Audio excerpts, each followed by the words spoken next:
ধরেন আপনি একটা সম্পর্কে ছিলেন। মানুষটা বারবার আপনাকে অবহেলা করেছে, দূরে সরিয়ে দিয়েছে, তবু তাকে ছাড়তে পারেননি। সেই সম্পর্ক শেষ হওয়ার পর আপনি প্রতিজ্ঞা করলেন আর কখনো এমন কাউকে বেছে নেবেন না। কিন্তু কিছুদিন পর লক্ষ্য করলেন নতুন যে মানুষটার প্রেমে পড়েছেন তার আচরণও প্রায় একই রকম। একই ধরনের দূরত্ব, একই ধরনের অনিশ্চয়তা, একই ধরনের কষ্ট। আপনি ভাবতে থাকেন আমার সাথে কেন বারবার এমন হয়? আমি কি ইচ্ছে করে খারাপ মানুষ বেছে নেই? আসলে ব্যাপারটা এত সহজ না। এর পিছনে লুকিয়ে আছে সাইকোলজির এক গভীর তত্ত্ব, যার নাম অ্যাটাচমেন্ট থিওরি। এই তত্ত্বের গোড়াপত্তন করেছিলেন ব্রিটিশ সাইকোলজিস্ট জন বাউলবি। তিনি লক্ষ্য করেছিলেন একটা শিশু তার প্রথম কেয়ার গিভার, অর্থাৎ বাবা মা বা যে তাকে বড় করছে তার সাথে যে সম্পর্ক তৈরি করে, সেটাই তার মস্তিষ্কে একটা টেমপ্লেট হিসাবে গেঁথে যায়। এই টেমপ্লেট পরবর্তীতে তার প্রতিটা সম্পর্কের ভিত্তি হিসাবে কাজ করে। পরে বিখ্যাত সাইকোলজিস্ট ম্যারি আইনওয়ার্স একটা বিখ্যাত এক্সপেরিমেন্ট করেন, যার নাম স্ট্রেঞ্জ সিচুয়েশন।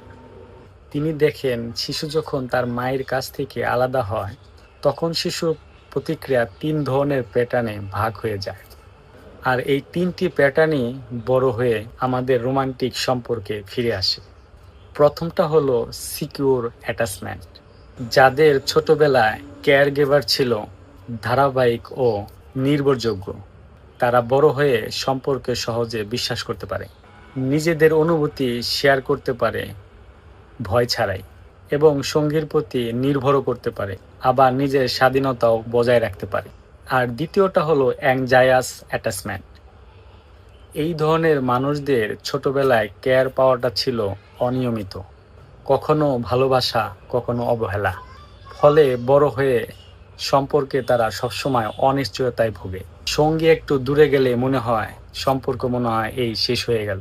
তারা বারবার আশ্বাস খুঁজে, বারবার প্রমাণ চায় যে তাকে ভালোবাসা হচ্ছে। আর তৃতীয়টা হলো অ্যাভয়েডেন্স অ্যাটাচমেন্ট। এই মানুষগুলো ছোটবেলায় শিখে গিয়েছিল নিজের প্রয়োজনের কথা বলে লাভ নেই, কেউ সাড়া দেয় না। তাই তারা বড় হয়ে সম্পর্কে ইমোশনাল ক্লোজনেস থেকে দূরে থাকতে চায়। কেউ কাছে আসতে চাইলে তারা কেমন যেন দম বন্ধ অনুভব করে আর নিজেকে গুটিয়ে নেয়। আর ইন্টারেস্টিং ব্যাপারটা হলো অ্যানজায়ান্স আর অভয়ান্স মানুষরা প্রায় একে অপরের প্রেমে পড়ে। কারণ অ্যাংজায়াস মানুষেরা সবসময় খুঁজে বেড়ায়